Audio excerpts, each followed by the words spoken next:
Mañanas en Libertad, con Luis del Pino.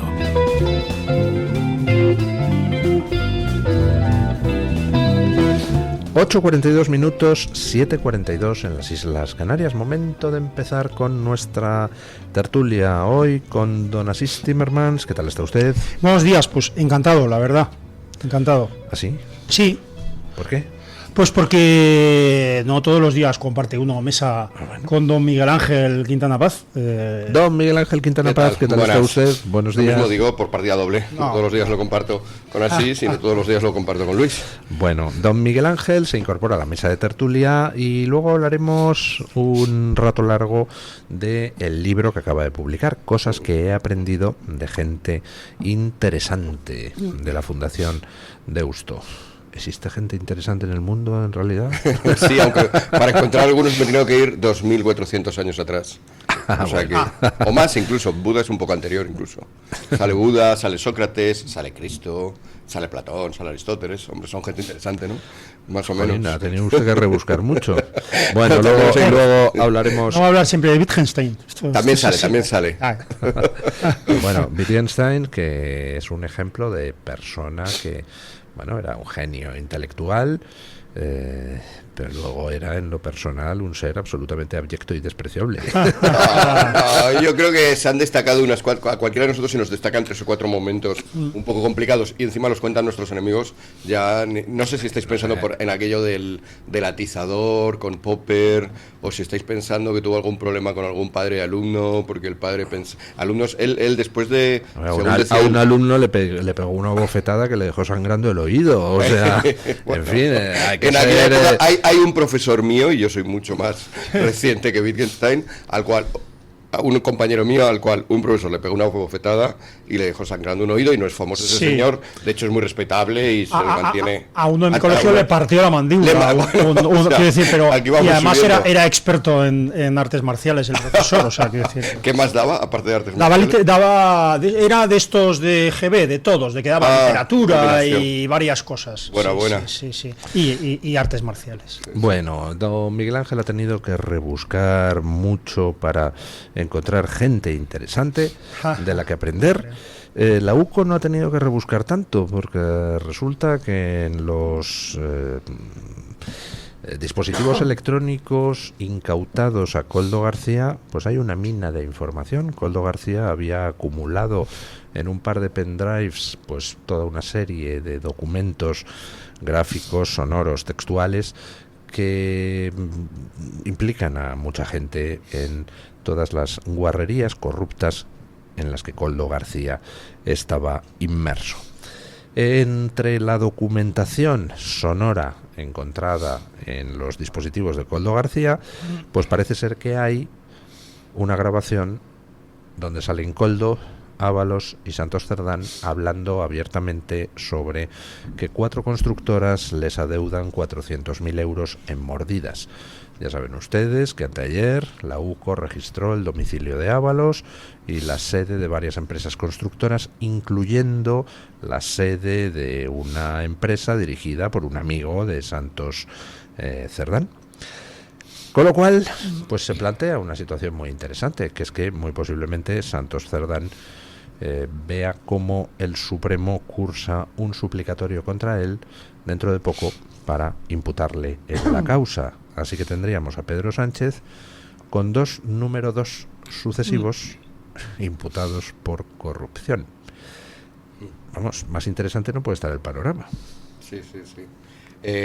Bueno, yo ahora ya las teorías se dividen, ¿no? Si Pedro Sánchez va a aguantar pese a esto hasta el año 2027, o si esto ya es la puntilla, sobre todo ya no solamente para él, sino para su entorno, que ya se da cuenta de que esto es insostenible. Yo soy partidario de la primera opción. Y es más, no solamente soy partidario de la primera opción, sino que soy partidario de que Pedro Sánchez siempre sube la apuesta y que por lo tanto lo que nos va a venir no va a ser esta vez meramente, pues no sé, una de estas medidas cosméticas de vamos a dar 100 euros a los jóvenes para que viajen o sino que va a venir una cosa probablemente gorda.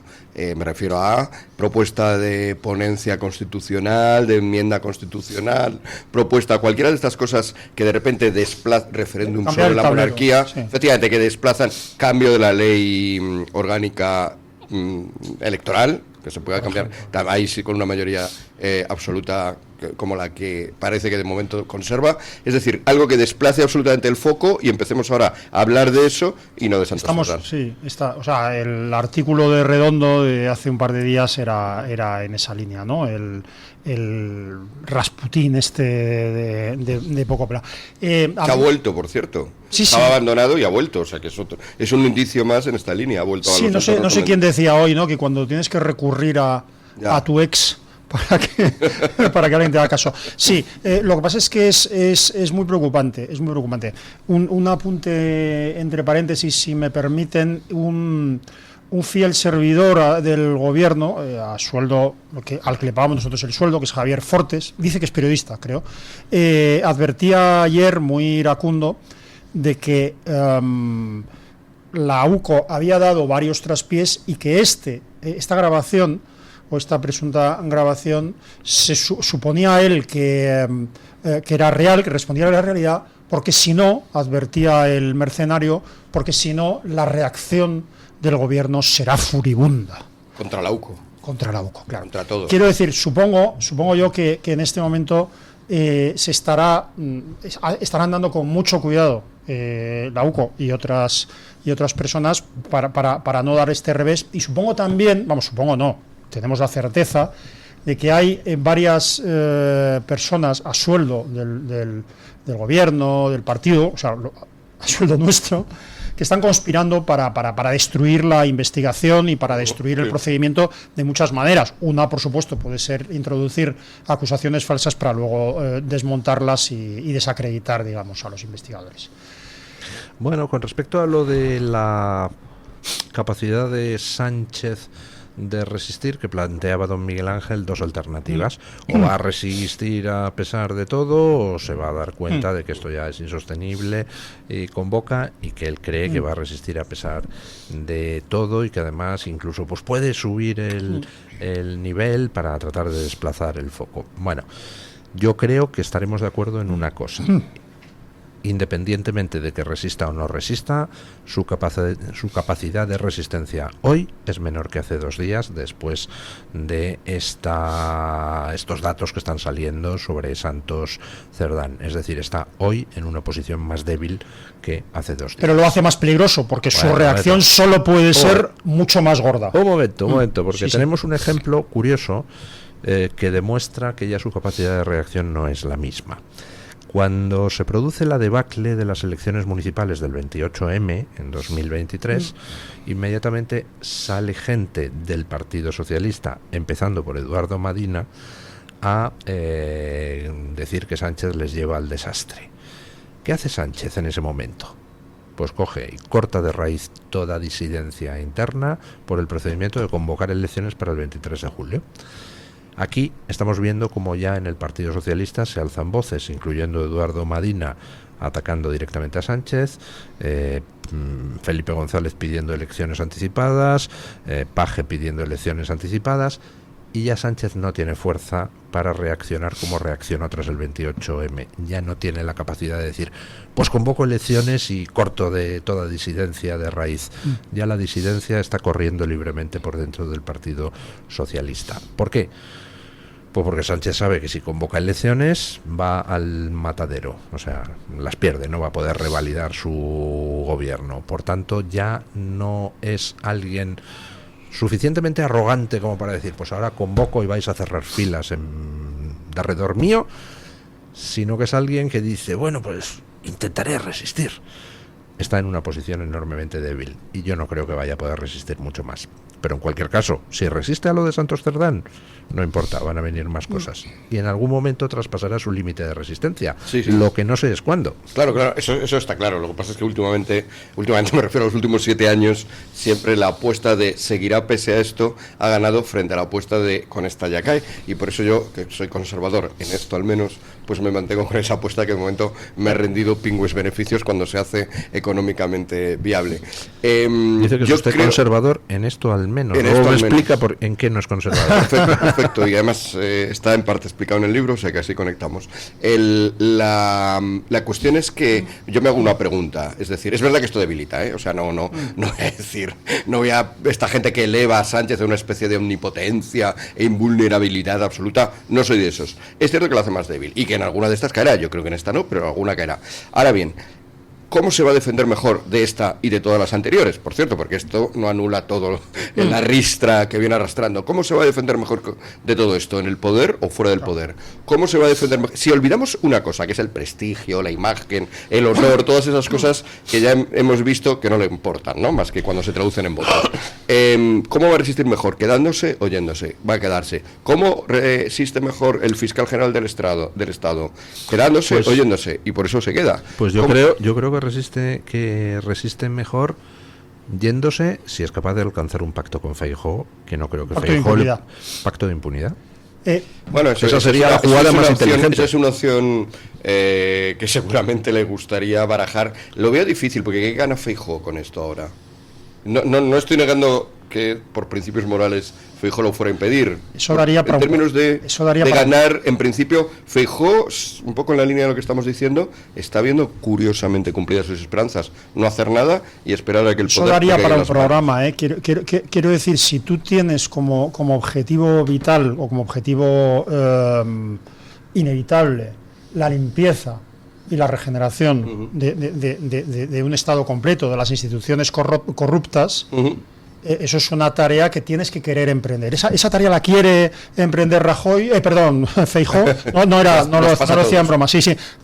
La quiere emprender Feijóo, o él prefiere una alternancia suave en la cual, reduzca alguna cosa y deje las cosas como están, ¿no? La respuesta a esa pregunta respondería también esto, ¿no? Pero de todas maneras es el factor humano, no es otra cosa. Él va a permanecer. Quiero decir, prestigio, ¿qué le va a importar el prestigio a una persona que hace trampas en su lucha por el poder en el Partido Socialista, que está apoyado que viene del mundo del proxenetismo, es decir, está en un entorno de proxenetismo, es decir, su mujer es la hija de un yo no sé si, claro, decir un proxeneta a lo mejor no es posible porque no ha sido condenado, pero de una persona que ha mantenido negocios de prostitución. Creo que más o menos eso es proxenetismo, pero no quiero resbalarme. Es decir, que conquista el poder en una banda, con una banda que va, supuestamente, eso no fue del todo verdad, que va yendo por toda España en un Peugeot, en la cual está un gran consumidor de prostitución, tan gran consumidor que llega a acuerdos de monopolio, de cliente único de prostitutas pagadas con mordidas o con presupuesto público. Otro consumidor más moderado, navarro, de prostitución, que a la vez es amigo del portero de un puticlub. Es decir, el prestigio en Sánchez es una cosa que solo se mantiene por el sectarismo en España. Es decir, que haya un 20, 25, 30% de personas apoyando a una persona abiertamente inmoral es una tragedia, nacional. Con lo cual el prestigio no es un dato. Sánchez no va a dimitir. El prestigio, vamos a ver, uno puede no tener amor propio, uno puede, querer pasar a la historia como un buen gobernante, pero si hay que elegir entre pasar a la historia como un buen gobernante o no ser no ser gobernante, pues dice, pues paso como un mal gobernante, ya. Pero el prestigio es algo que no afecta solo a la persona.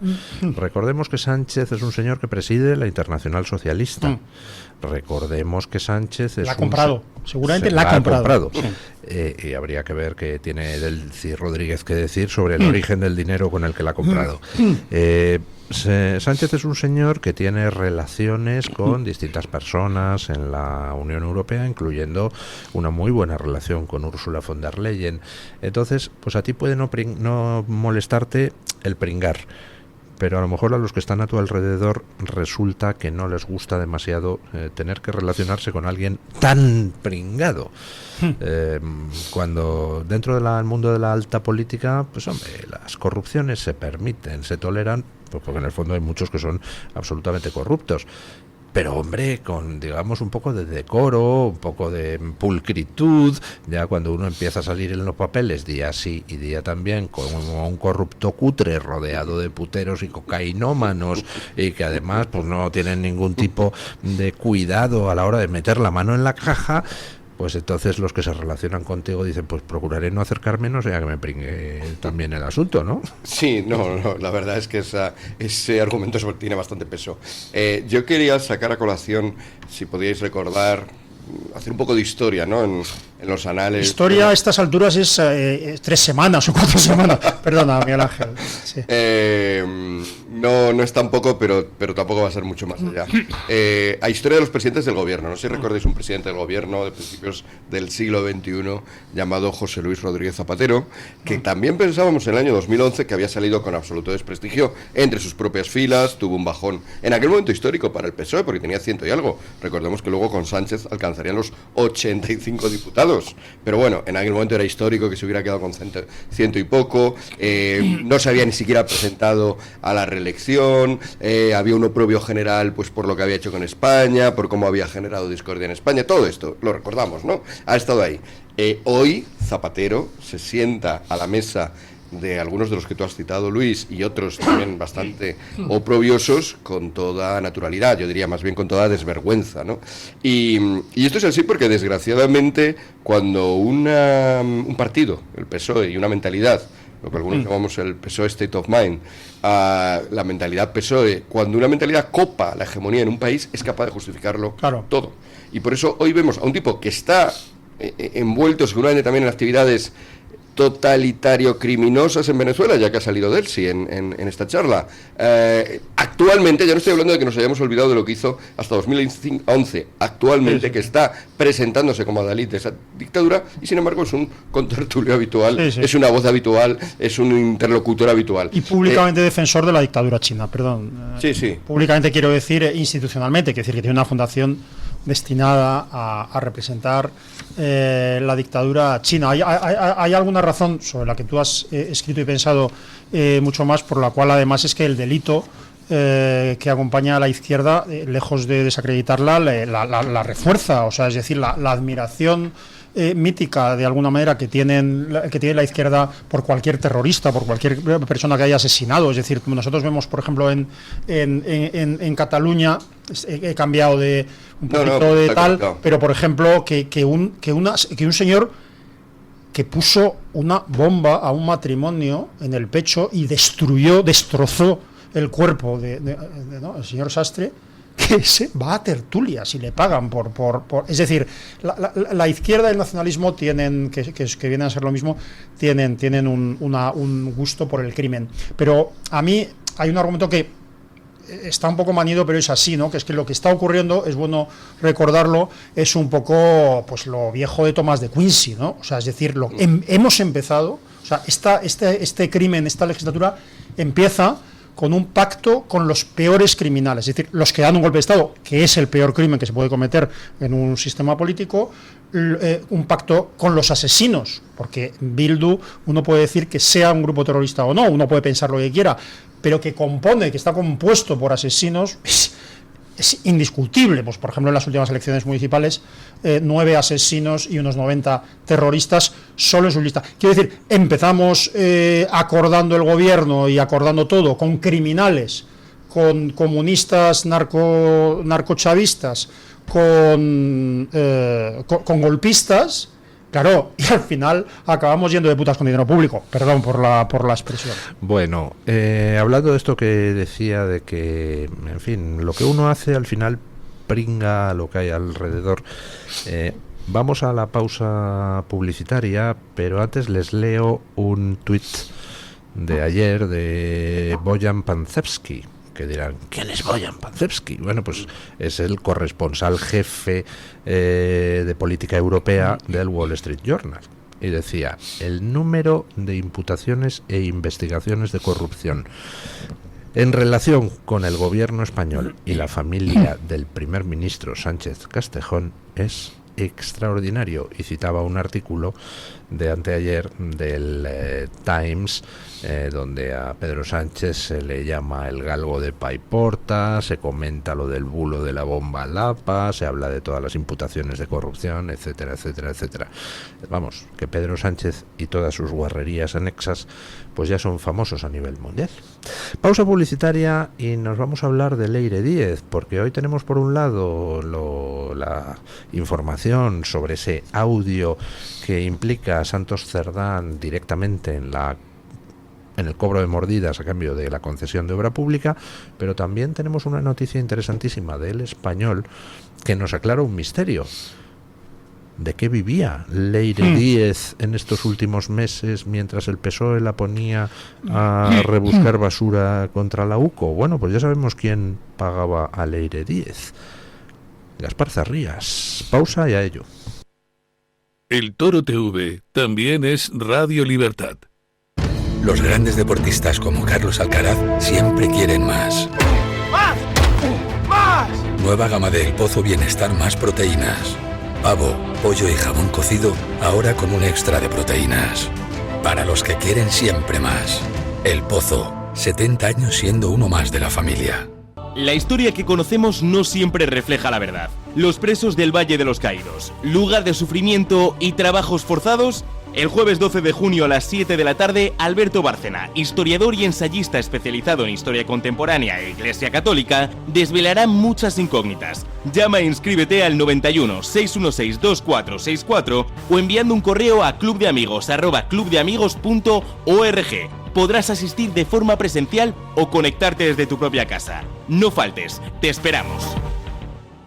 La familia Sáez y la familia Castro aparentemente tienen un día a día similar, pero su realidad es muy distinta. Una de ellas sufre pobreza alimentaria, un problema tan común que cuesta reconocerlo a simple vista. Dona con un Bizum al 38014 o entra en ningunhogarsinalimentos.org.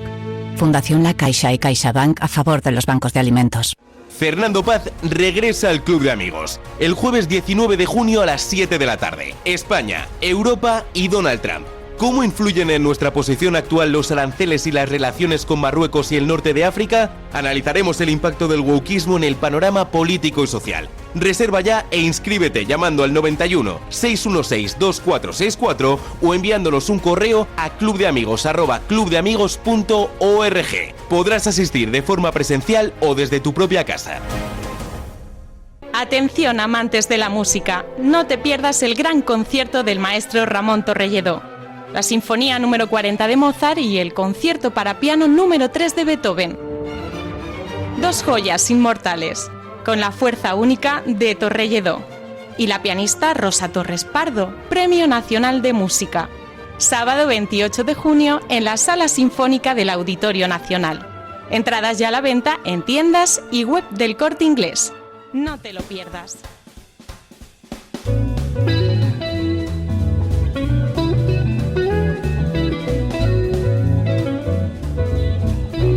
Mañanas en Libertad, con Luis del Pino.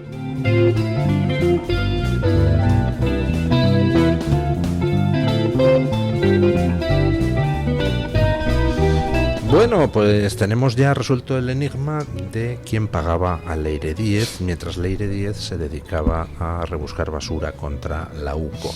En su noticia de hoy, El Español pues afirma que Leire Díez fue contratada en una empresa de Santos Cerdán, empresa en la que causó baja cuando el Confidencial publicó esas fotos de Leire Díez entrando y saliendo en Ferraz.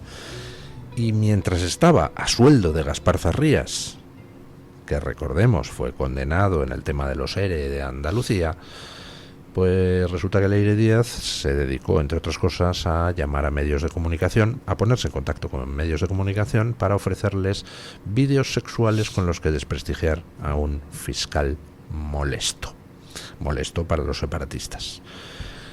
Bueno, pues en fin, recordarán ustedes cómo al principio, cuando estalla todo el caso Leire Díez, el PSOE, su primera reacción fue negar que trabajara para el partido.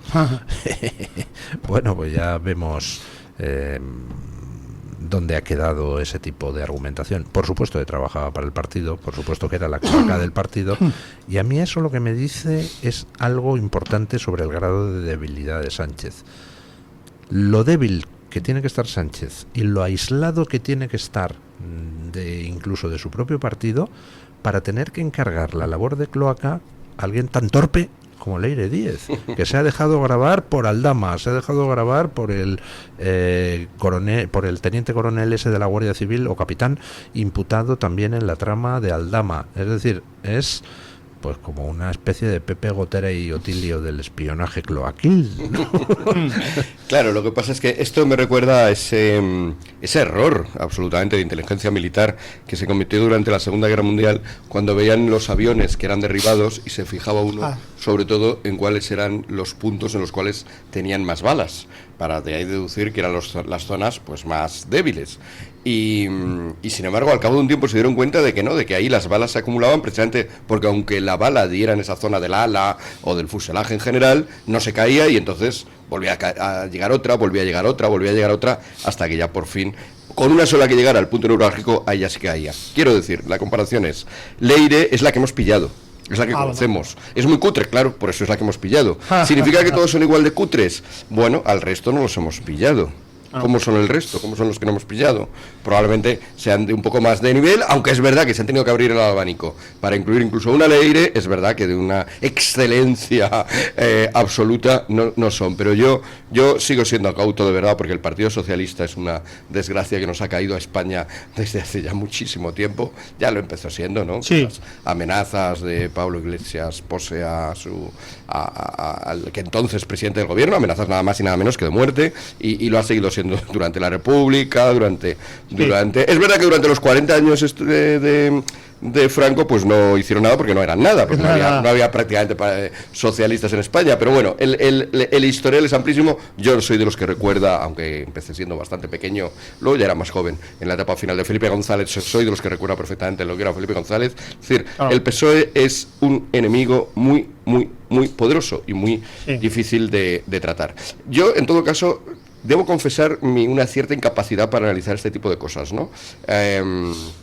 Señoras un tanto cutres, encargadas de hacer política, en primer lugar judicial, porque es interferir en los procesos judiciales, en segundo lugar con vídeos sexuales sobre fiscales. Yo reconozco que este tipo de cosas están fuera normalmente de lo que se estudia en filosofía política, en ciencia política, en los autores clásicos.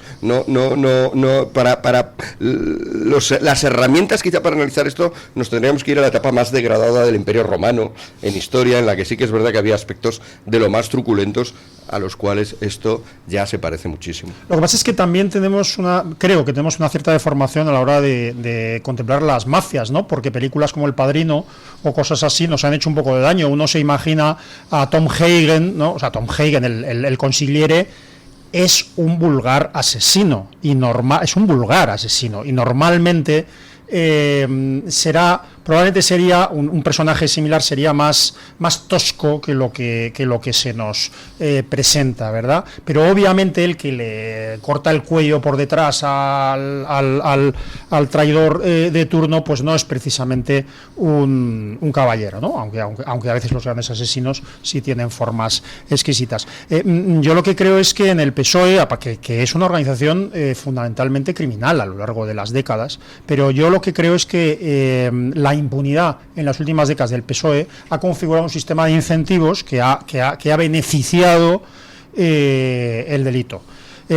Hablamos de Gaspar Zarrías, Manolo Chávez, etcétera, son digamos estandartes de la era González. De hecho, alguno de ellos incluso es miembro de lo que se llamó el clan de la tortilla, ¿no? Por aquella famosa fotografía en que estaban varios socialistas en el campo tomando unas tortillas, ¿no? Bueno, la corrupción en el área en la época felipista fue muy generalizada y fue muy cutre en muchos aspectos. La impunidad generalizada de todas estas personas lo que ha hecho es que luego, digamos, crear una estructura que es en la que se apoya el PSOE actual. Es verdad que Sánchez es un tipo especialmente cutre, especialmente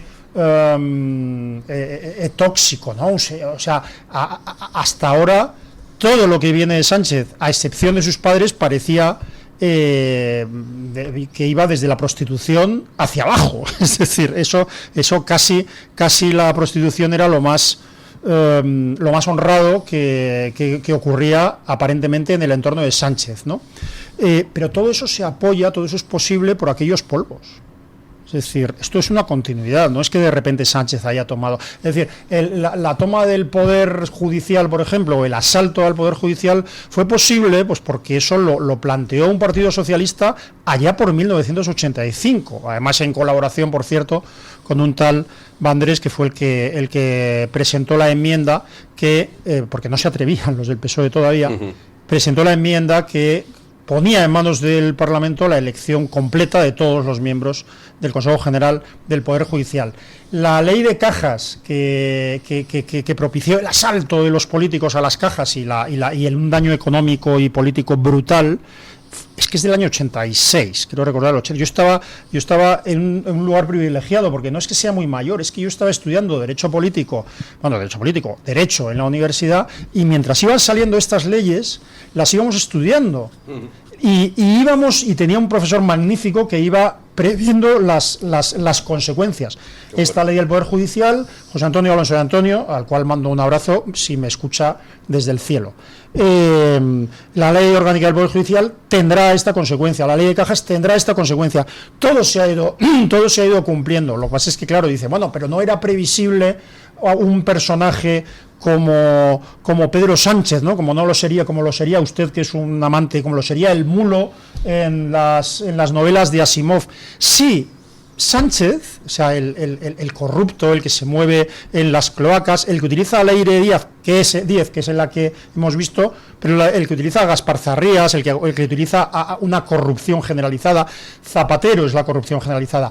Sánchez es la corrupción generalizada, ese dandy, digamos que él se ve a sí mismo como guapo y como elegante, no es más que un intento de redimir a un tipo en lo que todo lo que le rodea es basura. Es basura, todo lo que le rodea es basura. Bueno, vamos a hablar de algo que pasó ayer y que ha tenido... Bueno, pues mucho más recorrido del que cabía esperar. El paro de jueces y fiscales a las 12 de la mañana por 10 minutos. La salida, en la puerta de todos los juzgados se concentraron jueces y fiscales, y también muchos ciudadanos que se acercaron a manifestar su apoyo en ese movimiento contra lo que constituye un intento de Sánchez por hacerse con el control del escalón más bajo de la justicia, que es el que le queda por controlar. Bueno, 70% de jueces y fiscales secundaron el paro, y las 5 asociaciones convocantes, en vista del éxito y del apoyo mayoritario de jueces y fiscales, pues ya han constituido un comité de huelga y están ya estudiando la convocatoria no ya de un paro, sino de una huelga de la justicia contra el gobierno de Pedro Sánchez. Bueno, a mí me parece que es lo único que se puede hacer, ¿no? O sea, este gobierno, si no se va Sánchez por su propio pie, hay que derribarle. Me gusta lo concienzudos que son, ¿no? En la judicatura y en la fiscalía, ¿cómo no? Y primero hacen un paro para ver el seguimiento que tienen, ahora ya empiezan a hablar de huelga. Espero que si la huelga es de un día, eso sirva de test exitoso, naturalmente, para que luego sea incluso una huelga indefinida. Este tipo de medidas arriesgadas, atrevidas, son ya las que sí que empiezan a descolocar, porque no están acostumbradas a que la oposición en general, ya sea política o sea institucional o sea social, se les enfrente así al Partido Socialista. Este juego duro es el que sí que tiene que... Sí. Y yo creo que una paralización de la justicia sí que empezaría a hacer notar a todo el mundo que estamos en un momento extraordinario, porque estamos en un momento extraordinario y está bien. Es verdad que hay una contradicción, porque si estamos continuamente diciendo esto es algo extraordinario, esto es indecente, esto es lo nunca visto, pues claro, por definición... se agota y empieza a ser ya algo lo habitual, lo indecente, lo ya muchas veces visto. Pero hay que empujar ahí, porque verdaderamente el panorama que describías tú, Asís, hace un rato, pues la verdad es que es bastante preciso, pero a su vez, bueno, pues es bastante deprimente, ¿no? Es que yo creo, verdaderamente, es verdad que posiblemente hay una falta de cultura política en España, tampoco quiero ponerme exquisito, pero lo fundamental es la libertad y el Estado de Derecho. Es decir, la democracia es algo que se asienta sobre eso. O sea, de una manera o de otra, en cualquier civilización, en cualquier sociedad, los gobernantes son elegidos o al menos tolerados por la gente. Correcto, el problema no es eso. El problema es que haya una libertad individual, un Estado de Derecho y una posibilidad de conformar la opinión pública mediante la libertad de expresión, la libertad de medios, etcétera. Ese es, si me permites, el oxígeno que no se ve, pero que cuando no falta se muere todo. Claro, la civilización. Entonces cuando dicen, no, bueno, pero hay elecciones cada 4... Hay elecciones en todos los países del mundo, en todos los regímenes. En el franquismo había elecciones, por supuesto. En China hay elecciones, en el régimen comunista, en Cuba. Quiero decir, eso no es la base, esa no es la base. Bueno, dicho esto, entonces los jueces, a mí me sorprende positivamente lo que está ocurriendo con la judicatura, pero en realidad viene de algo muy prepolítico. Es decir, los jueces se dan cuenta de que el asalto final del PSOE a la justicia, es decir, la introducción de jueces prácticamente a dedo y la modificación de la ley de enjuiciamiento criminal que anularía, que neutralizaría cualquier tipo de investigación para controlar el poder, es el punto final. A partir de ahí, o sea, es decir, puede parecer violenta o puede parecer radical un paro indefinido o una huelga general indefinida o una huelga de la justicia. Puede parecer radical, pero es que si se elimina el Estado de Derecho, ahí sí que ya solo caben medidas radicales. O sea, si se elimina la aplicación de la ley, ya solo cabe la violencia. Y precisamente lo que estamos intentando es que no llegue un momento en que la sociedad, la única forma que tenga de resistirse al crimen o al abuso de los políticos sea la violencia. Eso es lo que hay que evitar. Con un añadido muy de nuestro tiempo, es decir, si en todos los tiempos era importante guardar las apariencias, no frotar por la cara de la gente el hecho de que tu gobierno fuera autoritario o fuera totalitario, en eso hoy en día se ha multiplicado por 1000.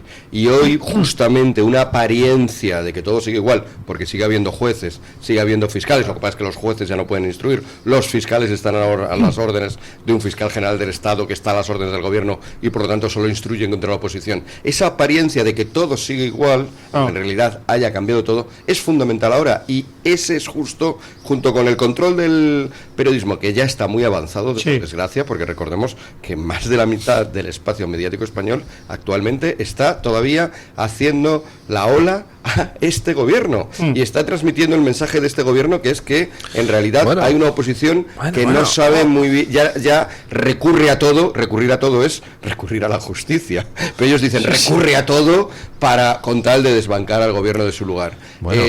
Les leo la portada de eldiario.es, que no es precisamente un medio de la fachosfera. Hoy, la Guardia Civil entrega al Supremo grabaciones de Santos Cerdán que lo sitúan al borde de la imputación. Comentaba John Mueller hace media hora en Twitter que por primera vez las corrupciones de Sánchez son portada en todos los medios, los de la fachosfera y los de la antifachosfera. O sea que se ha roto ya el muro de silencio. Pero son antes. Sí, la cuestión es dónde, o sea, cómo se analizaría esa noticia. Yo reconozco que hace tiempo que ya no sigo muy de cerca los medios de izquierda, pero me llega, porque una característica de nuestro tiempo también es eso, que te llega todo. Ya no tienes que comprar un periódico o 2 o 3 para enterarte, ya de una manera u otra te llega incluso lo que opinan aquellos que discrepan mucho de ti. Y la tesis mayoritaria es que todo lo que está pasando es un ataque de una derecha que ya no... que recurre a todo, como digo, o sea, como si hubiera recurrido, yo que sé, a la bomba atómica, o hubiera sido la derecha la que hubiera recurrido pues eso, a bajos fondos, a grabaciones oscuras.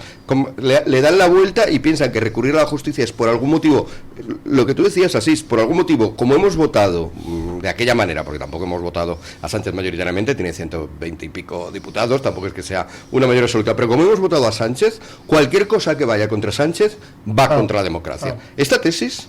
os sorprendería saber la cantidad de gente que la tiene en la cabeza. Y por lo tanto, en el sistema ese que estábamos describiendo antes, en el cual aparentemente todo se mantiene, pero de facto el gobierno está haciendo lo que quiere sin ningún control y perpetuándose justo por eso, por la falta de control, un sistema así sería bienvenido por lo decías tú antes, por un 20, 25, 30%, incluso por un poco más de la población. Es gravísimo. Y luego hay una cosa muy grave que yo creo que también algunos partidos políticos tienden a olvidar. Los tribunales determinan la responsabilidad, los tribunales penales, ¿no? Determinan la responsabilidad criminal de todas las personas. Pero para ser gobernante no basta no haber cometido delitos. Es decir, hay requisitos previos. Por eso, es decir, cuando hay una investigación, por eso el primer ministro de Portugal hace menos de un año tuvo que dimitir, no porque hubiera ni siquiera una acusación, sino porque había una investigación sobre su jefe de gabinete. Es decir, hay circunstancias en las cuales un gobernante, un político, incluso un presidente de una sociedad anónima no puede continuar. ¿Por qué? Porque está perjudicando, con su imagen, su conducta y su, como poco, responsabilidad en vigilando, está perjudicando al país, está perjudicando es decir, la situación de Pedro Sánchez y del Partido Socialista, las claras, o sea, todo lo que se sabe y que ellos mismos han admitido, ya sería suficiente para obligarles a dimitir o para ser destituidos. Y sin embargo estamos confiándolo todo a que se condene penalmente, a unas personas o a otras. Pero porque estás aplicando la lógica vieja, es decir, bueno, vieja en España, por supuesto en Portugal, como has descrito, sigue funcionando, en Alemania también funciona hace poco con cosas incluso menores. Hombre, muy menores, sí. Pero aquí en España, por culpa de este gobierno que ha traído esta moralidad, ha implantado en el espacio público, solo habría dos motivos por los cuales eso, que cojan con las manos, bueno, con las manos la más no, pero que cojan e imputen a tu número 2 y luego vuelvan a coger a tu número 2 otra vez en medio de graves delitos. Uno, el sentido del honor, el sentido del prestigio, y esto ya hemos dejado claro que no le importa, porque el prestigio empieza viniendo de los bajos fondos y teniendo bajo prestigio.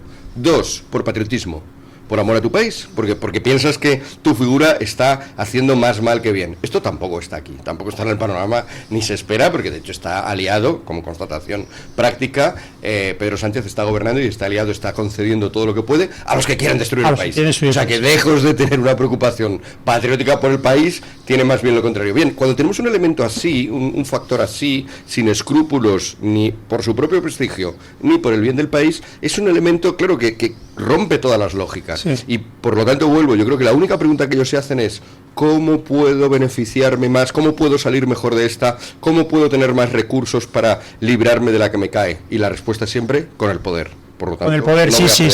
Y luego eso es lo que piensan ellos y los nuestros. Yo cuando digo los nuestros digo a toda la gente que está preocupada por la situación. No sé si os pasa a vosotros, pero a mí mis amigos normales, quiero decir, los que no son como yo, es decir, los que en fin, no van a un micrófono a opinar para intentar redimirse de algo, ¿no? ¿Qué podemos hacer? ¿Qué hacemos? Así es como si yo supiera que... Claro, yo a veces la respuesta que me sale es todo. ¿Qué quiere decir? Vamos con ese todo. Si los jueces convocan una huelga de la justicia, claro, ¿deberían partidos políticos, sindicatos, organizaciones de la sociedad civil, otros colegios profesionales, deberían convocar ese día una huelga general de los españoles? Sí. Sin duda. Pues ya saben ustedes, queridos jueces y fiscales, adelante con la huelga y que la sociedad española se movilice para echar a este impresentable. Y ahí yo lo repito, fíjese, usted que me aguanta con paciencia, yo lo llevo diciendo desde hace años en distintos programas, esos límites morales fueron sobrepasados muy ampliamente desde el momento, mucho antes, pero desde el momento en que no solo ya se pactó con terroristas, etcétera, sino en el que se nombró una ministra de Justicia, no digo fiscal, sino que se nombró ministra una persona que en ese momento ya sabíamos que había estado intercambiando información vulnerable, sexual, de carácter sexual, de magistrados, con una persona que confesadamente utilizaba esa información para chantajear. Es decir, Villarejo y Dolores Delgado estuvieron intercambiando información sexual. Eso no lo ha negado ninguno de los dos, eso está grabado. Y sin embargo se nombró ministra de Justicia, y yo lo he dicho muchas veces y se lo dije al que entonces era portavoz de Justicia del Partido Popular, tan irrelevante que ninguno nos acordamos de su nombre. Esto es una de estas cosas que haría a cualquier partido político en cualquier lugar de democracia retirarse del Parlamento hasta que se hubiera destituido a esa ministra. Hemos tragado todo, hemos tragado absolutamente todo. Se han hecho muchas de las cosas que se han hecho han sido cosas absolutamente inaceptables. Entonces ya aceptamos cualquier cosa salvo un asesinato, y depende. Bueno, yo tengo mis dudas de cómo reaccionarían algunos tertulianos al servicio del bueno. poder si mañana Pedro Sánchez es grabado apuñalando a una anciana en mitad de la Gran Vía. Culparían a la anciana sin ninguna duda. Bueno, sí. pausa publicitaria, llega el momento de hablar del libro de don Miguel Ángel Quintana Paz, cosas que he aprendido de gente interesante. El Toro TV también es Radio Libertad. Los grandes deportistas como Carlos Alcaraz siempre quieren más. ¡Más! ¡Más! Nueva gama de El Pozo Bienestar más proteínas. Pavo, pollo y jamón cocido, ahora con un extra de proteínas. Para los que quieren siempre más. El Pozo, 70 años siendo uno más de la familia. Presentamos Navarretinto, probablemente la mejor explotación de cerdos ibéricos de España, situada en la dehesa extremeña.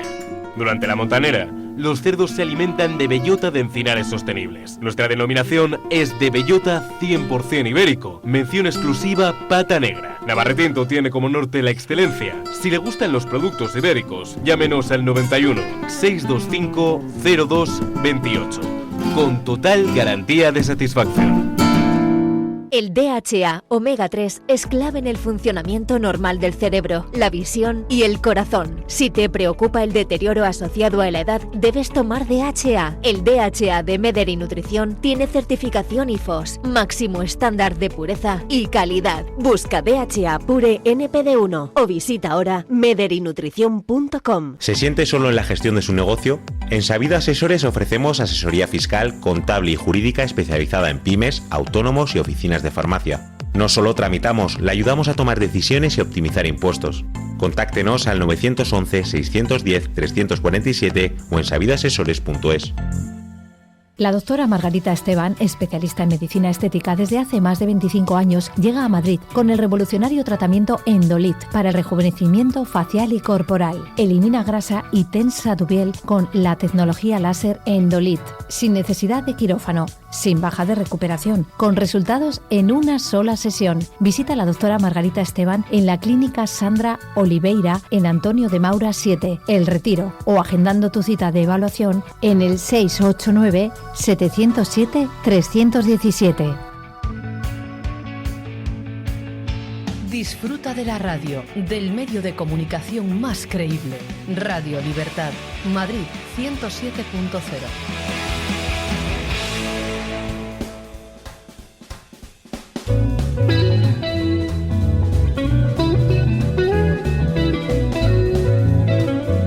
Mañanas en Libertad, con Luis del Pino.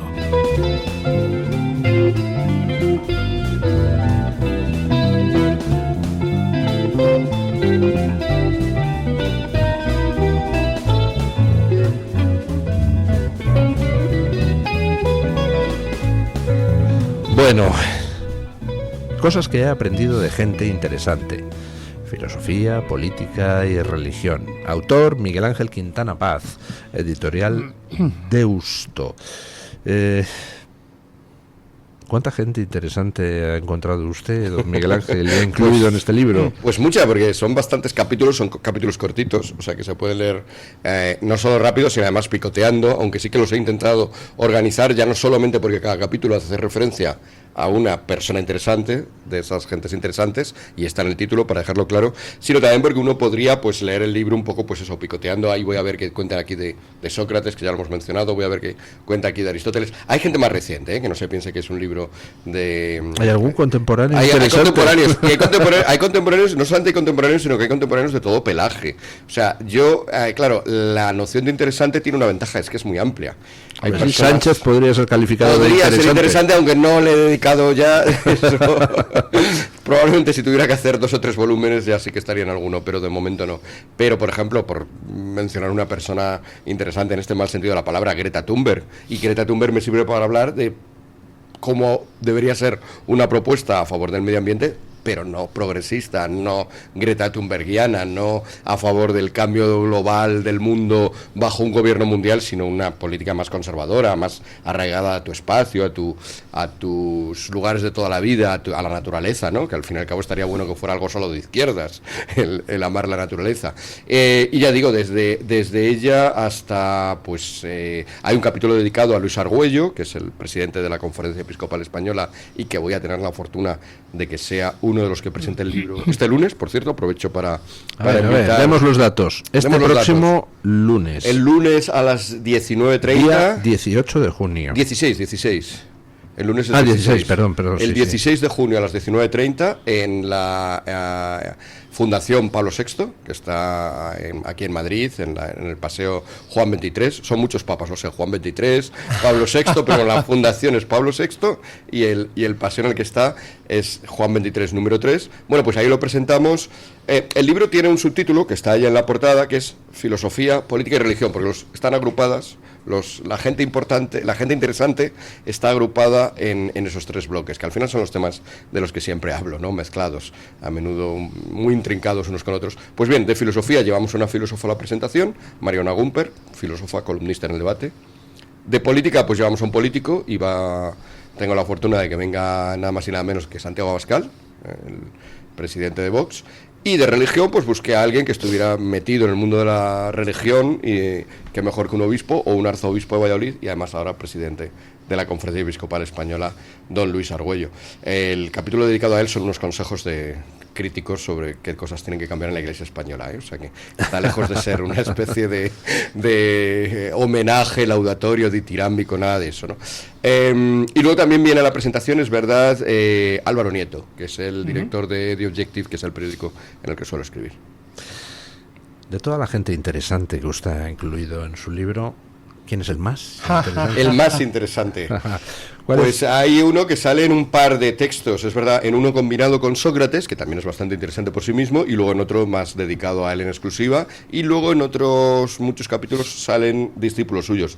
Jesucristo es el que seguramente el más interesante y el personaje que por más vueltas que le demos, y eso que no dejó nada escrito él, pero por más vueltas que le demos, por más que lo pensemos, resulta una fuente inagotable de ideas. Y de eso va el libro, de ideas que se me ocurren a mí. ¿Eso no es un poco eurocéntrico? De gente.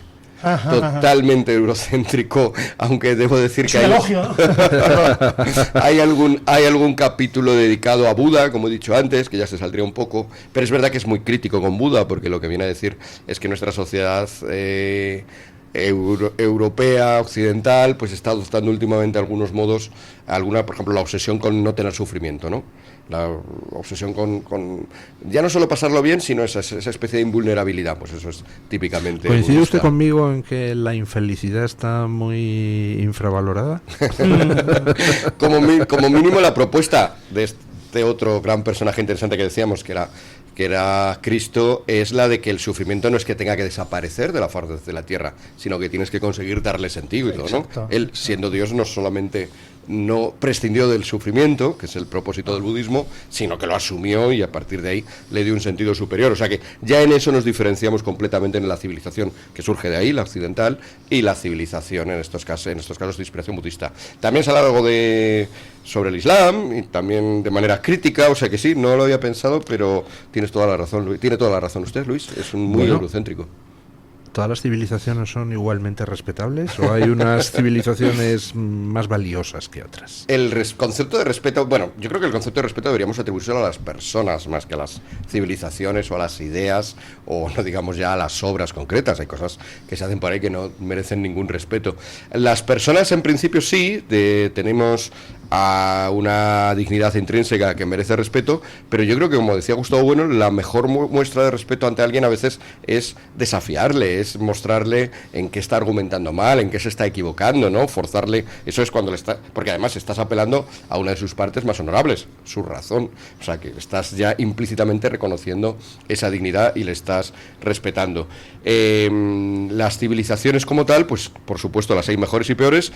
Tampoco se trata aquí de compararnos con la civilización azteca o con la civilización bantú, que bueno, pues están más o menos... No, pero una ya desaparecida. podemos presumir de que solo en una civilización como la europea ha sido posible pues la Declaración de los Derechos del Hombre, por ejemplo. Por ejemplo, y además es que por eso, más que compararnos hacia afuera de una manera sincrónica, yo preferiría una comparación diacrónica, es decir, histórica. ¿Es mejor la civilización que se nos promete?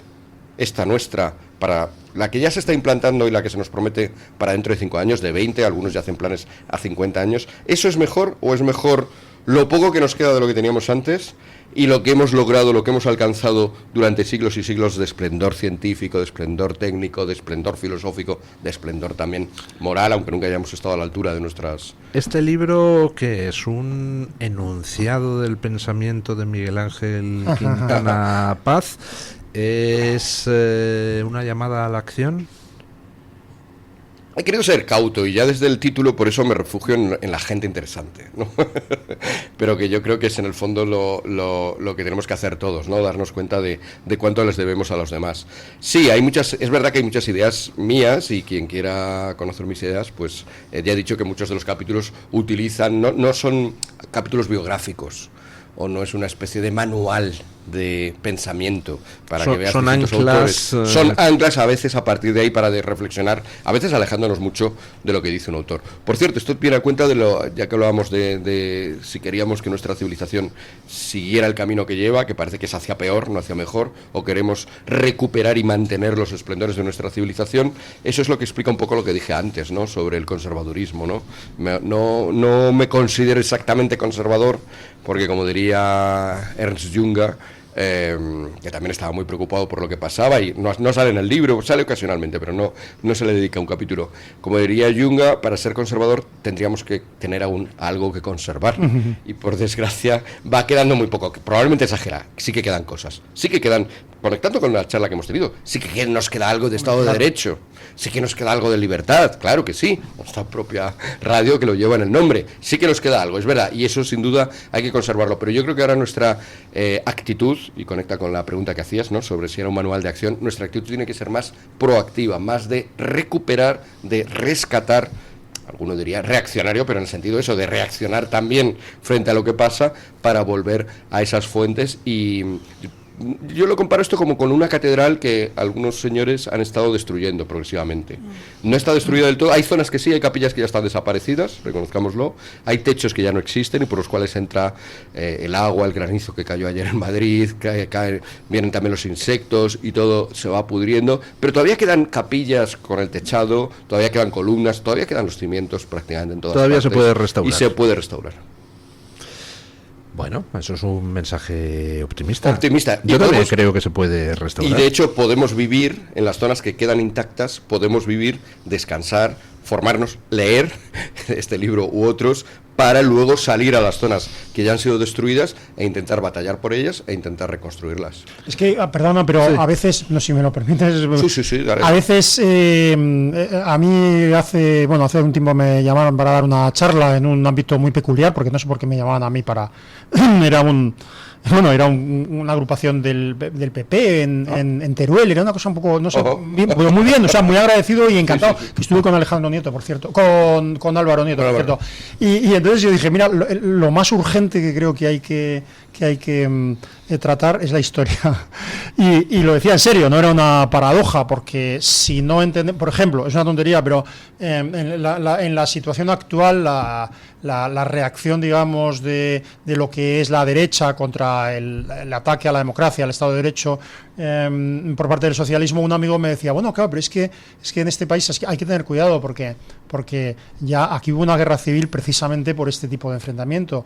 Claro, yo lo que decía es sí, pero si supieras bien la historia, precisamente la falta de reacción en su momento. Correcto. Como decía la propia Clara Campoamor, que se quejaba en el 36, en septiembre, en su libro que escribió en París, decía, si el problema que hubo aquí en España es que ante los atropellos del Partido Socialista continuos, los diputados de la derecha no reaccionaron, no reaccionaron porque no reaccionaron. ¿Hasta cuándo? Hasta que ya fueron a asesinar a todos los líderes y se montó un golpe de Estado. ¿verdad? Sí, en la misma introducción del libro hablo de esta importancia de la historia. Hay un símil, una metáfora de Nietzsche que a mí me gusta mucho. Nietzsche en realidad era bastante escéptico, vivió en el siglo XIX, que es un siglo, sobre todo en su segunda mitad, obsesionado con la historia, y era escéptico con esto de sentir que la historia es un peso que llevamos encima y no nos permite hacer nada nuevo, y no, de hecho la arquitectura que se hacía era todo, en esa época era todo historicista, ¿no? Era retomar el neogótico, el neorrománico, el neoclásico. Él era muy crítico con eso, pero eso no obstaba para que reconociera que al final, mucha gente dice, ¿qué hacemos? ¿Qué podemos buscar? ¿Qué soluciones tenemos? Bueno, tenemos un arsenal enorme, tenemos un catálogo enorme en la historia para aprender, y por tanto no hay nada que tú lo formulabas como paradoja, pero yo creo que es muy razonable cuando lo piensas. No hay nada que nos enseñe más sobre el futuro que estudiar nuestro pasado. El símil de Nietzsche, que no lo he dicho, era el de un armario lleno de disfraces de las distintas épocas históricas, que nosotros tenemos la ventaja de que podemos elegir, aprender, ponernos, probar cómo funcionan, quitarnos el otro, combinar. Tenemos esa gran ventaja, un inmenso armario, pero claro, hay que conocer dónde está el armario y luego conocer qué hay debajo de cada percha. ¿Hay algún político de primera fila dentro de esa gente interesante a la que le dedica capítulos en su libro? Pues la verdad es que no. O sea, me gusta más pensar. Es verdad que salen políticos, sí, salen, pero sí que es verdad que la idea... Por ejemplo, ¿no le dedica un capítulo a Donald Trump? Que a mí me parece uno de los personajes más fascinantes. Sí, no, totalmente. Se le reserva para el segundo tomo. Ese para el segundo tomo, sí. Vale. Sí, a lo mejor el segundo tomo, no sé, ya digo que a veces es difícil desintegrar, pero una cosa que quería hacer también, siguiendo lo de Nietzsche, era presentar un catálogo, y entonces no quería abusar demasiado de que la política fuera muy política, y entonces no he metido a esos políticos tan del presente, aunque sí que salen ocasionalmente, pero no se les dedica. No quería abusar de que la religión fuera muy una parte fundamental, y que esto parecería sobre todo un libro, pues no sé, sobre cristianismo. Sale el cristianismo, pero más como civilización, sin duda, como estábamos hablando antes, que un libro devocional o algo así, y no quería tampoco abusar, que es uno de mis vicios por gajes del oficio, pues, profesionales como filósofo. No quería abusar tampoco y que pareciera, como dije antes, una especie de manual de bachillerato de filosofía en que voy a ir explicando, venga, un poquito de Descartes, un poquito de Spinoza, un poquito de Leibniz, ¿no? Sino que, bueno, van saliendo filósofos al aire de cosas. No considera, lo digo por su libro, pero no considera usted que una enfermedad actual, no digo que lo sea, pero que se refleja en el hecho de que las noticias, todas las noticias y toda la actualidad tenga como protagonistas a políticos y a gobernantes en vez de a sociedad civil, empresarios, pensadores que estén continuamente proponiendo cosas de tipo económico, científico o también de tipo político, pero ahora solo la actualidad está conformada casi por acciones y declaraciones desde el poder político. Es una enfermedad. Está muy bien detectada esa enfermedad. Fíjate, voy a ir más allá. Imagínense lo que sería vivir en un país donde los debates que pudiéramos traer, porque es verdad que con esta actualidad no podemos hacer otra cosa que hablar de esta actualidad, pero que pudiéramos traer debates a las tertulias, a los periódicos, debates, pues eso, sobre dos filósofos que se han enfrentado en torno a un tema pues de importancia teórica, ya sea en la ciencia, ya sea en la religión, ya sea incluso en el pensamiento político, y que estuviera movilizándose un pequeño debate en torno a ello, pero que nos durara 1 o 2 días, porque a los 2 o 3 días surgiera una trifulca o un debate o una argumentación, una discusión de tipo más científico. No sé, a veces no nos imaginamos lo que nos perdemos por estar en la situación en la que estamos. Pero incluso hablar de poder, de gobierno, pero no hablar desde el poder. O sea, quiero decir... Sí, hablar de gran política. Pasaba, ¿no?, una cosa cuando don Luis era joven y guapo, allá por el siglo pasado, en la política universitaria... ¿De dónde deduce usted que yo fui alguna vez guapo? Que iba a decir, ¿de dónde dedujo que fue usted joven? Pero había una cosa curiosa, que es que las juventudes de los partidos políticos, yo nunca estuve en una juventud de un partido político, pero conocía a muchos y colaboré mucho en la universidad, los que se dedicaban a la política. De repente un día estaba sentado con algunos de ellos y yo decía, hay una cosa que no entiendo, nunca hablamos de política. Es decir, los que se dedicaban a la política universitaria no hablaban de política, hablaban de poder, hablaban de estrategia, es decir, los que más deberían hablar de ideas prescindían de las ideas, todo era poder. No sé si esto es el signo de los tiempos. Una de las personas que ya hemos citado varias veces, que es Luis Argüello, el presidente de la Conferencia Episcopal, que viene a la presentación y que sale en el libro, él me ha comentado, claro, tiene 72 años ahora, o sea que vivió la transición como estudiante en Valladolid, universidad que por cierto cerró en aquellos momentos de la transición al gobierno precisamente por los revoltosos que eran, y él siempre admira que en esos momentos y justo muy al inicio de la democracia todos los partidos daban importancia al pensamiento, todos los partidos daban importancia a escuelas en las cuales no se aprendían estrategias maquiavélicas, o no se aprendían solo tácticas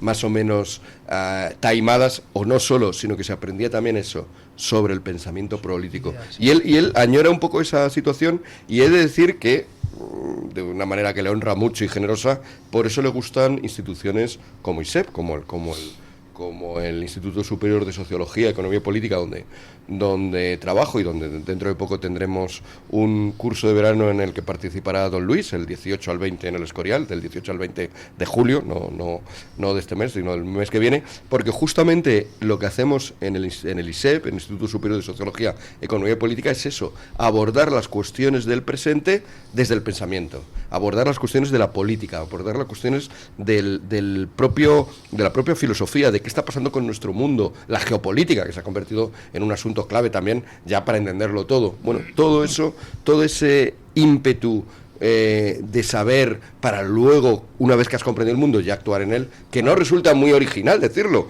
pero que parece que se ha olvidado, en esas cosas estamos. Todo esto era para decir que el libro de Miguel Ángel Quintana Paz es urgente, es de lectura urgente.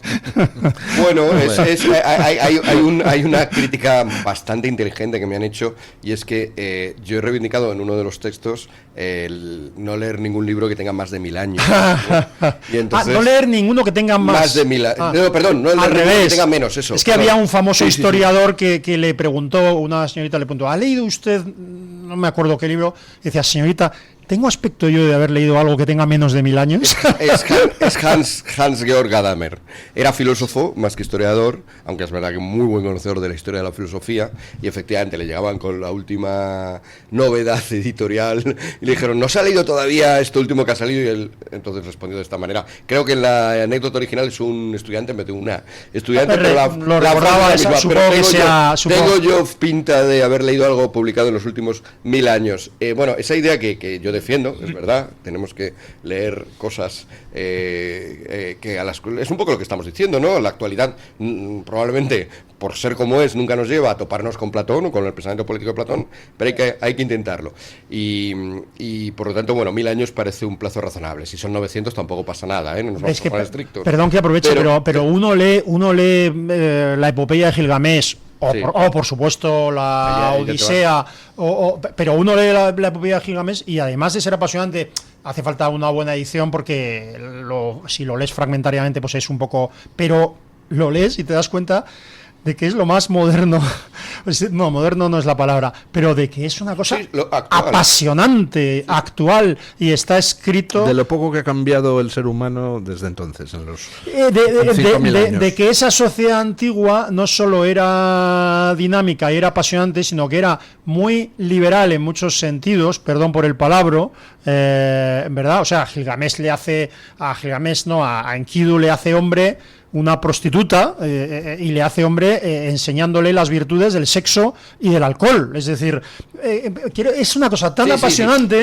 Borra esa imagen tontorrona. Claro. A veces se tiene el pasado como una cosa puritana. Y como una cosa que acaba de suceder, y sin embargo en la Ilíada, por ejemplo, se ve mucho, y por supuesto también en la epopeya de Gilgamesh, que hay una honra a la antigüedad. Es decir, están hablando de nuestros mayores y de nuestros antiguos. Y lo están hablando en el 2000 antes de Cristo. Déjeme, mientras vienen nuestros compañeros con la opinión de los oyentes, déjeme que haga una loa a la antigüedad. Uno mira lo que es el gobierno actual, la clase política actual, y piensa en el primer gobierno de Felipe González o en el gobierno de Adolfo Suárez, que estaban compuestos ambos por personas que eran capaces de hablar con una sintaxis correcta y de escribir sin faltas de ortografía, y dices, pero ¿cómo hemos degenerado tanto en tan poco tiempo? Sí, ¿no? sí. Pues Sí, porque sí, no han sí. leído libros buenos como el de Miguel Ángel Quintana Paz. He de decir que la crítica esa de por qué leer un libro que se ha publicado hace solamente unos días y no 1000 años se resolvería un poco por aquí, ¿eh?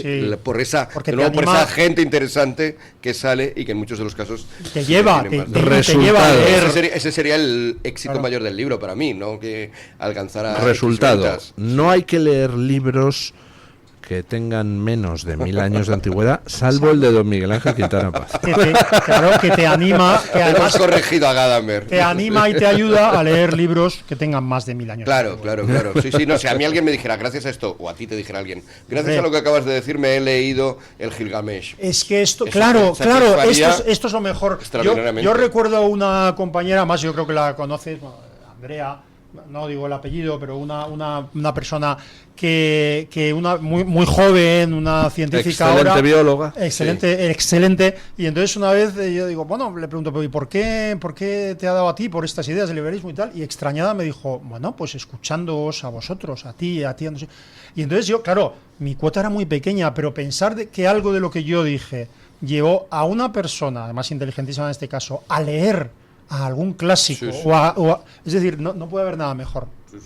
Miguel Ángel, que perdona, estaba yo ahí intentando aprovechar para que... No, si estamos dándole vuelta a la misma idea y creo que la hemos dejado ya muy clara, ¿no? O sea, 1000 años sí, pero también cosas de ahora que nos Que ayuden, lancen hacia hace 1000 años. Bueno, doña Carmen Carbonell, ¿qué dice nuestra audiencia? Pues, don Luis, bueno, lo- plantee la pregunta y que se pronuncien nuestros tertulianos. Lo primero de todo, don Luis, antes tengo que decir que nos disculpamos con nuestros oyentes que nos seguían a través de YouTube, que hemos tenido un problema con la emisión y no hemos podido... También en Twitter hemos tenido, Exacto. ha habido por ahí No, caída de... alguna caída del del sistema, streaming, de ahí que no hayamos podido rescatar esos mensajes del chat, así que nos disculpamos con ellos, con los oyentes de YouTube. Lanzábamos una pregunta que era, tras la previsible imputación de Santos Cerdán, ¿quién cree que será el siguiente? Atención a las opciones: Pedro Sánchez, Félix Bolaños, María Jesús Montero o Teresa Rivera. ¿Por quién apuestan ustedes? Yo he apostado por María Jesús. Don Miguel Yo voy a Ángel. lanzar una apuesta fuerte, ya que no hemos establecido el monto. Pedro Sánchez. Pues fíjese, don Miguel Ángel, el 32% apuesta por Pedro Sánchez, pero no es la opción que gana, porque el 33% apuesta por María Jesús Montero. están ahí. Hay casi un empate técnico entre Pedro Sánchez y María Jesús Montero. La pobre Teresa Rivera solo reúne el 17% de los votos y el 18%... Estará desolada por perder en la... Pues fíjese en que esa tiene encuesta. cositas, entre el apagón, tema de la Dana, bueno, en fin, un montón de Dicen cuestiones. que decía que no sé si era Jorge Manrique, que uno olvida antes la muerte de su padre que la pérdida de la fortuna. No era Manrique, me parece, pero luego lo recordaré. Claro, están saliendo las noticias sobre la anulación la estimación de recursos por el Tribunal Económico Administrativo del presidente, creo recordar, del Tribunal Económico Administrativo, no sé si es regional o qué, es decir, de un supuesto número 3 de María Jesús que aparentemente cobraba, según un empresario, cantidades de hasta 100.000 euros por anularlo. Es decir, entonces ahora mismo la gente que está pagando impuestos, que está esperando a que le devuelva infructuosamente Hacienda, ve que el número 3, no es verdad, pero bueno, el número 3 de María Jesús Montero está implicado aparentemente en un tema de impuestos, ¿verdad? Pues ahí quizás sería la No lo sé. explicación, quizás, de por qué tiene estos votos. Félix Bolaños reúne el 18% de los apoyos, y eso que tenemos muy reciente, el paro convocado por jueces y fiscales, que fue secundado por el 70% de los profesionales en ejercicio, que es un gran monto. Bueno, voy con comentarios de Twitter. Waleram1 dice que es su santidad en esencia y en potencia. Amelia de María Parra dice que cree que no se trata de quién será el siguiente, sino de que lo importante es verdaderamente que todos paguen. Ojalá, ¿no? Ojalá podamos ver por lo menos cómo se juzgan según qué tropelías. Alguien que se hace llamar Mínimo Estado dice: la PSOE por completo debería ser detenida, juzgada y eliminada. No sé si necesariamente en este orden, pero bueno, eso es lo que dice nuestro oyente. Y en las publicaciones de YouTube, Glicinia Cero dice que no se puede ir a por el rey sin haberse cargado a todos los que están por debajo de él, incluida la reina. Y Bitcoin 164 dice que no irá ninguno, son personas de altos valores y absoluta limpieza que solo miran por el interés de los españoles. Añade: ¿se entiende aquí la ironía? Bueno, no sé, pero por lo pronto Santos Cerdán no ha acudido hoy al Pleno del Congreso de los Diputados. Así. Muy interesante, hombre. No sé qué estará haciendo. ¿Se habrá escondido Santos Cerdán? Yo creo que nos estaba oyendo y se ha lanzado a comprar el libro. Pues a ver si esto de que en la historia encontramos soluciones a los problemas del presente, Oye, a ver si le ayuda. Para bien o para mal, la posibilidad de redención es una constante del catolicismo. Claro, esencial. Esencial. Y lo que nos diferencia de esa civilización que viene, que algunos quieren imponer, no sabremos si acabará de venir del todo, que es una civilización, la civilización woke, el nuevo progresismo, una civilización absolutamente negada a cualquier perdón. Cometes un error y ya serás cancelado, serás perseguido, serás denostado durante el resto de tu vida. La idea de perdón es básica en el cristianismo. Sí, sí. La idea de perdón, que además tiene una variante muy interesante en el cristianismo. El perdón de los pecados no es simplemente que Dios te levante el castigo, es que tus pecados quedan borrados, quedan olvidados. O sea, ese aspecto en la teoría del perdón en el catolicismo es precioso. Es que con el añadido, eso sí, de que tú tienes que dar el paso, tienes que hacer algo para... es que hoy en día, por desgracia, muchísima gente entiende que el perdón es algo así como una cosa, venga, perdóname y ya está. O sea, un perdón tiene un montón de pasos. Examen de conciencia, dolor de corazón. Sí. Propósito de la enmienda, eso en el sacramento de la penitencia, sin duda. Pero en la vida pública podríamos incluso resumir, esos son 5 los que tú dices, podríamos resumirlos en 3. Primero, reconocer que la culpa fue tuya, que cuidado, mucha gente pide perdón hoy en día sin reconocer que la culpa fue suya. Si alguien se ha ofendido, quiero decirles que... Si alguien se ha ofendido...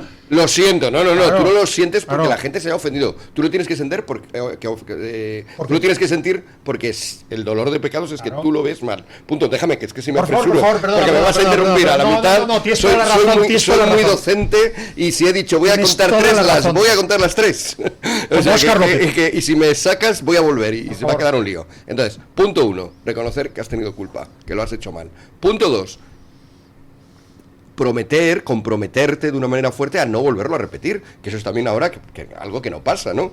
Tercer punto, preguntar, oye, ¿cómo puedo remediar el daño que hice? Porque claro, si no estás dispuesto a remediar el daño que hiciste, no te estás arrepintiendo, no estás sintiendo ese dolor que decíamos y no estás verdaderamente comprometido a no volverlo a repetir. Esos 3 pasos tan sencillitos que cualquiera puede entender, hoy en día rara vez salen en las peticiones públicas de perdón, si os fijáis. Suelen ser, si en alguien he ofendido, pues que lo siento y que me perdone. ¡Hala! Se borró, ya está. Lo volveré a hacer dentro de 3 días. Claro. Y luego que tiene poco que ver con el castigo penal, es decir, Juan Pablo II no solo perdonó desde el primer momento a quien le había intentado asesinar, sino que fue a verle y a abrazarle. A nadie se le ocurrió, como ya le ha perdonado, vamos a sacar de la cárcel al asesino. Pero bueno, ¿qué es esto? Bueno, eso es la prueba de que has asumido tu culpa. Cuando asumes tu culpa y por lo tanto pides perdón de la manera decente que hemos dicho antes, asumes que esa culpa tiene que tener un castigo. Sería, en este caso que citabas de Azca, hubiera sido una ofensa a Azca decirle, ¡hala, venga, pues vete a la calle! Sería como decirle, no, eres un irresponsable,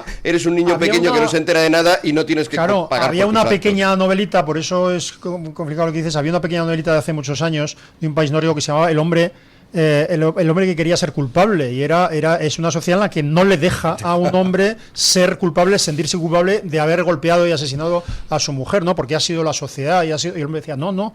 He sido yo.